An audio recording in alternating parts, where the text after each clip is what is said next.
Hi, it's Alaska Granny. Let's talk about staples, foods that you should want to have in your pantry all the time. These staple foods are basic foods that have a long shelf life. They're versatile. You can use them in many different types of ways in your recipes. They have good nutritional value and they're budget friendly. So you want to stock up on foods that are easy, versatile, and affordable.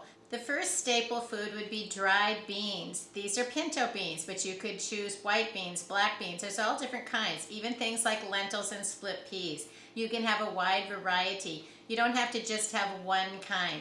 The nice thing about having a variety of different types of beans is that you have variety then in your meal planning. And they're so simple to prepare. You can put them in the crock pot, fill it up with water, maybe some broth and a few spices.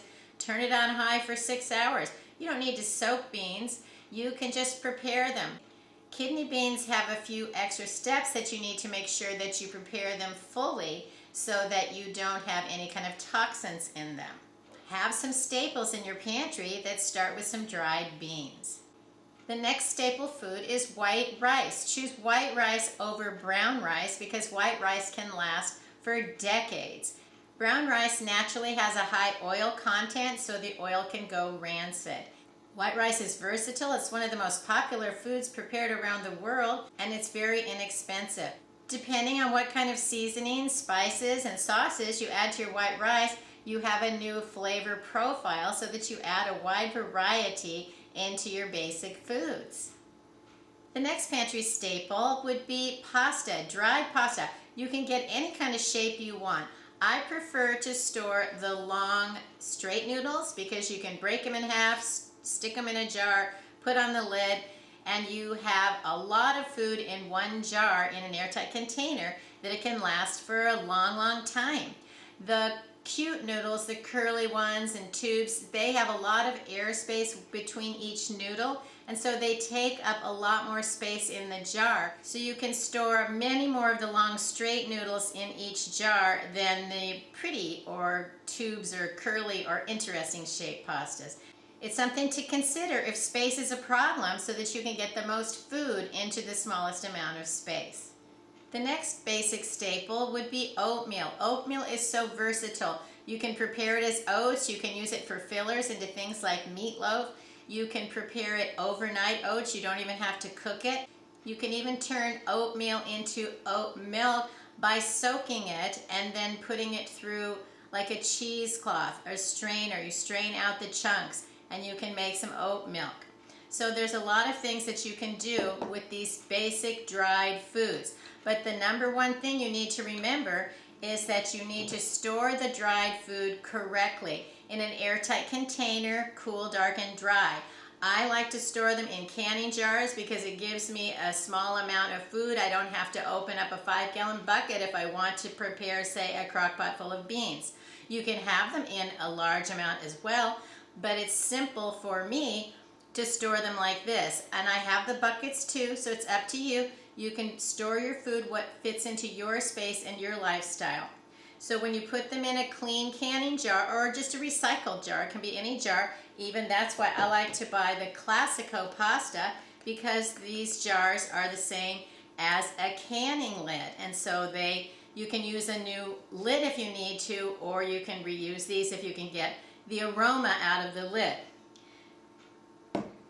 So then if you wanted to, you could seal these with a food saver vacuum. You could add an oxygen absorber. You could store this food in Mylar bags with oxygen absorbers in 5-gallon buckets. And there's all different ways. There's not one right way to store your food. But the better you store it, the longer it lasts. So find a way that suits what you want.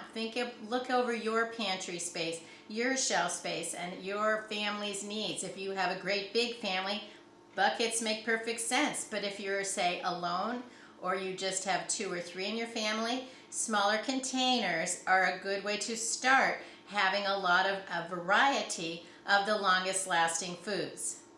Next in your pantry, let's think about canned meat. Canned meat comes in all different varieties and sizes of cans. My favorite canned meat is chicken, so I buy it in a small can or a large can so that depending on the recipe that I want, I can open up a single can and then I have the amount I need for the recipe. Something you want to think about though is also having variety. For example, here's a can of ham. So if I want to prepare some pintos, I can add the ham into it, and then I have a bigger, better, tastier meal.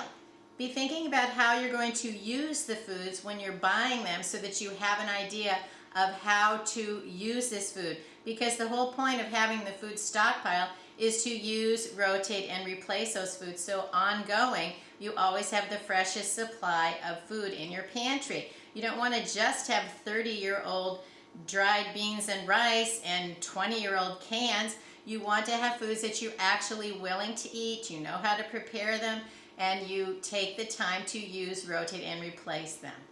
Next, you want to have some oil. Think about the oil that you prefer. Maybe you like avocado oil, olive oil, canola oil. Whatever is the one that you like, that's what you should have. But oil goes rancid, so don't have more than you could use up in a year or two, because then you're wasting your pantry space, you're wasting your grocery dollars if you have too much food that it goes bad before you can use it. So be thinking about how much you could actually use. Don't just buy big gallons of it because it's on sale or something. Think about the reasonable amount, and that's how you become better at preparing to meet your actual needs. A next staple food is honey. Honey can last forever, but you absolutely need to store it airtight, cool, dark, and dry. If your honey gets hard or develops crystals, you can get a pot with some water in it, warm the water, don't boil it, and then place the jar in the warm water, and it will allow the crystals to dissolve again, and it will become liquidy. That even if it gets crystallized, it's still okay, but we like it to be more of a consistency of the syrupy honey that we enjoy. But just because it gets crystallized, don't throw it out. You can fix it. A staple in my house is peanut butter. My grandchildren love this stuff. They eat it by the spoonful.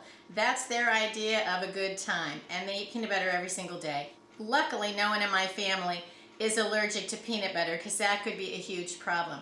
But if you are, find something that would be nutritious, that you want to have, that can last for a while. So peanut butter is my recommendation, but if you don't eat it, maybe there's another nut butter or some jerky or something like that. Think of another way to have quick protein on hand.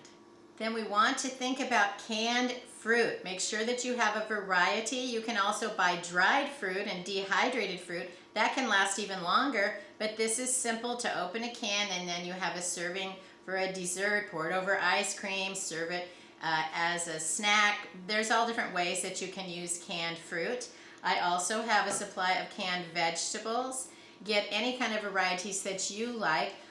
There are all kinds. Some of them I don't want to eat, so I don't buy them, and ones that I do enjoy eating, that's what I buy. And then of course you use, rotate, replace them. Also, canned tomatoes are so versatile, especially if you have lots of pasta. The pasta and the tomatoes go great together.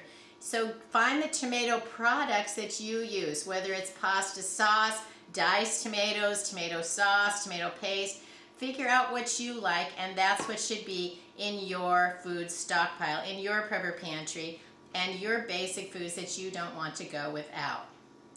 No matter what emergency comes along, we need clean drinking water. Make sure that you have a nice supply, 1 gallon minimum per person per day, for as many days as possible. You can buy it in a 1 gallon container. You can fill up containers yourself. You can buy big water jugs and fill those up. Make sure you have a supply of fresh drinking water, then a way to purify water if that water runs out and you still maybe have running water in your kitchen, but it's contaminated or it's under boil alert. If you have simple ways to purify water, then you're going to be okay. These are the staple foods that I always want to have in my pantry, and that's why I'm sharing this list with you to see if these are foods that you would like to have on your pantry and in your stockpile as well. I like the idea that they're easy, versatile, and affordable, so that just about anybody could have a stockpile of these things. If money is tight, which it's becoming much harder for so many of us, put aside at least one extra item per week.